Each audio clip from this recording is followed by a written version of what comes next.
ಸುತ್ತ ದೊಡ್ಡ ಹೊಡೆತದ ಪ್ರಯತ್ನ. ಇದು ಕ್ಷೇತ್ರ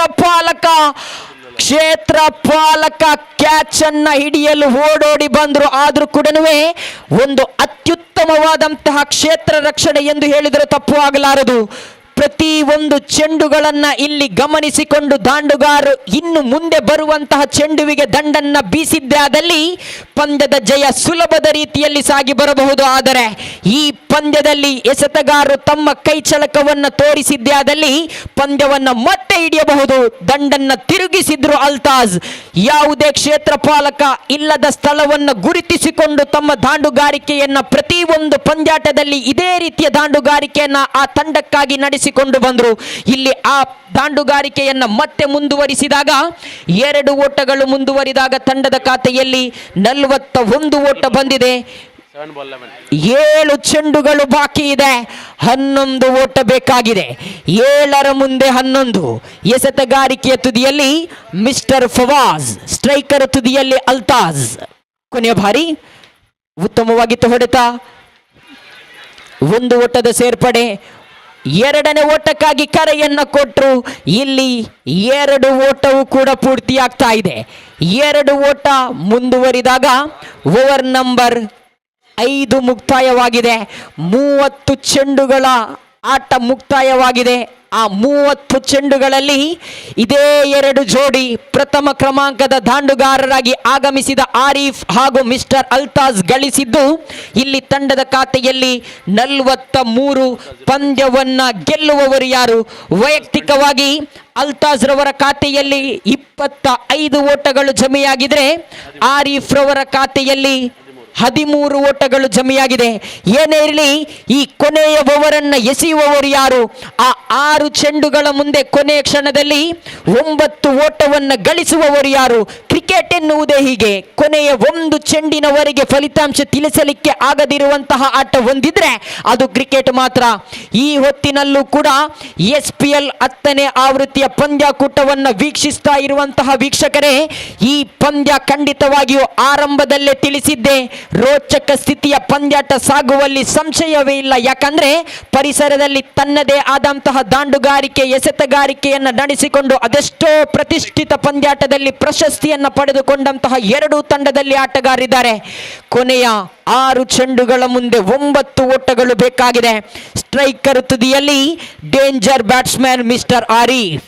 ಇದೇ ತುದಿಯಿಂದ ಅದ್ಭುತವಾದಂತಹ ಒಂದು 6 ಅನ್ನ ಬಾರಿಸಿದ್ರು ಆರೀಫ್. ಎಸೆತಗಾರಿಕೆಯಲ್ಲಿ ಹೊಸ ಮುಖ ಪರಿಚಯವಾಗ್ತಾ ಇದೆ.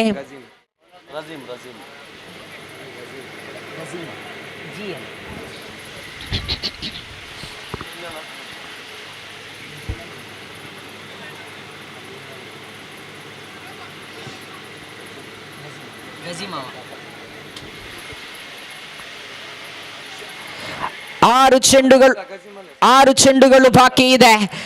9 ಓಟ ಬೇಕಾಗಿದೆ.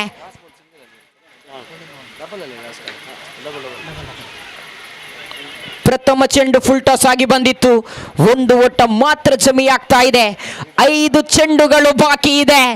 8 ಓಟ ಬೇಕಾಗಿದೆ. ಕೈ ಚಪ್ಪಾಳೆಯ ಸದ್ದುಗಳು ಇನ್ನೂ ಕೂಡ ಕೇಳಿ ಬರ್ತಾ ಇದೆ. ಯಾಕಂದ್ರೆ ತಂಡದ ಮಾಲಕರ ಭರವಸೆಯ ಆಟಗಾರ ಅಲ್ತಾಜ್ ಯಾವಾಗ ಕೂಡ ಅಪಾಯಕಾರಿ. ರಿಜಾರ್ ಅವರ ಕೈಯಲ್ಲಿದೆ ಚೆಂಡು. 5 ಚೆಂಡುಗಳ ಮುಂದೆ ಬೇಕಾಗಿದೆ 8. ತನ್ನ ಓವರಿನ ದ್ವಿತೀಯ ಚೆಂಡನ್ನ ಎಸೆಯಬೇಕಾಗಿದೆ. ಅಲ್ತಾಜ್ ರವರ ಕಡೆಗೆ ಉತ್ತಮವಾಗಿತ್ತು ಚೆಂಡು. ಇದು ಕಮ್ ಬ್ಯಾಕ್ ಅನ್ನ ಮಾಡ್ತಾ ಇದ್ದಾರೆ Riza.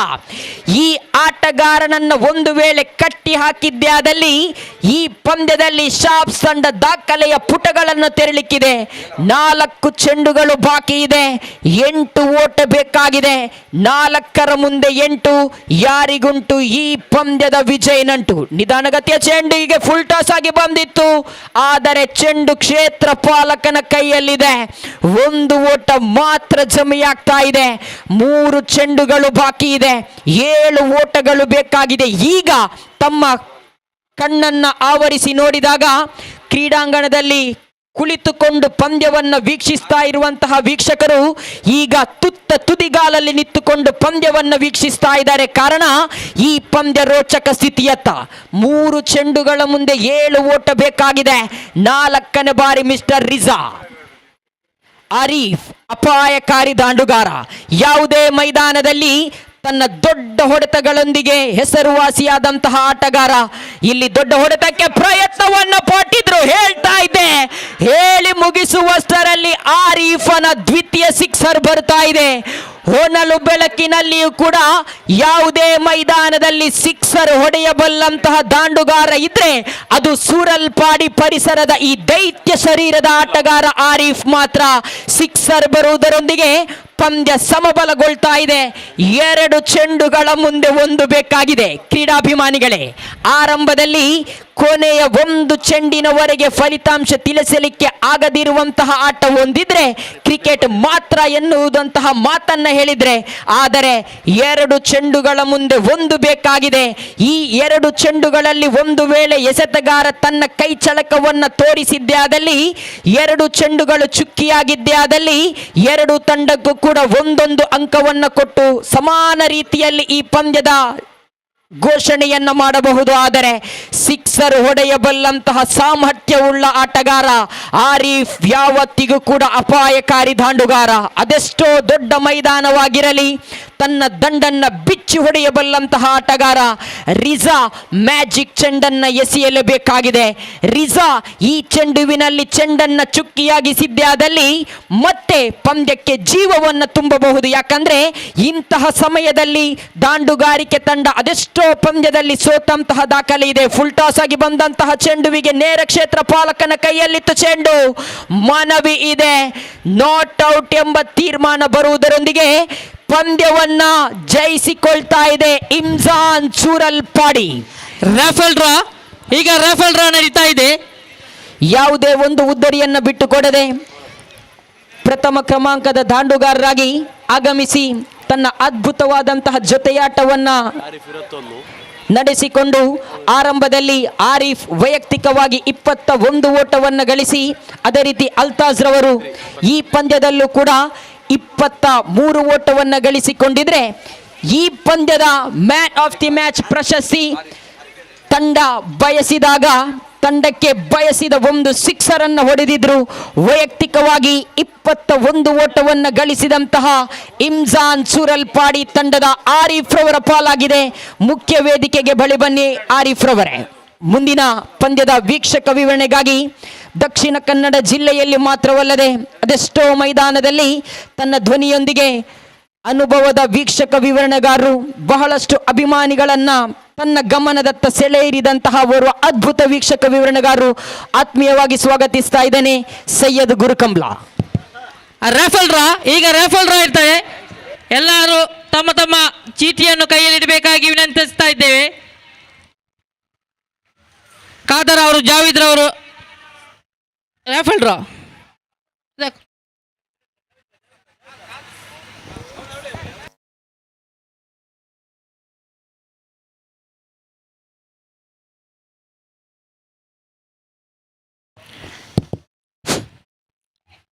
Number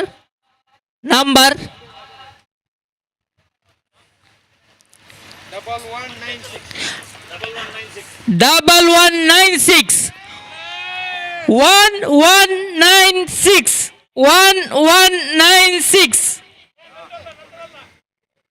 1196.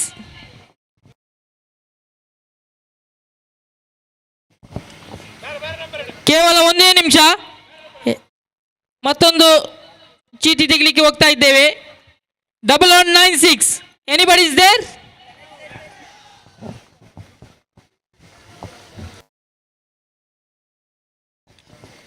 S, nobody is there. Yes, next number 1170 1170 1170.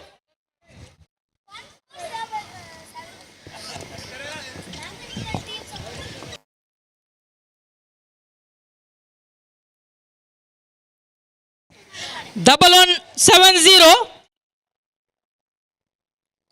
Nobody? Yes.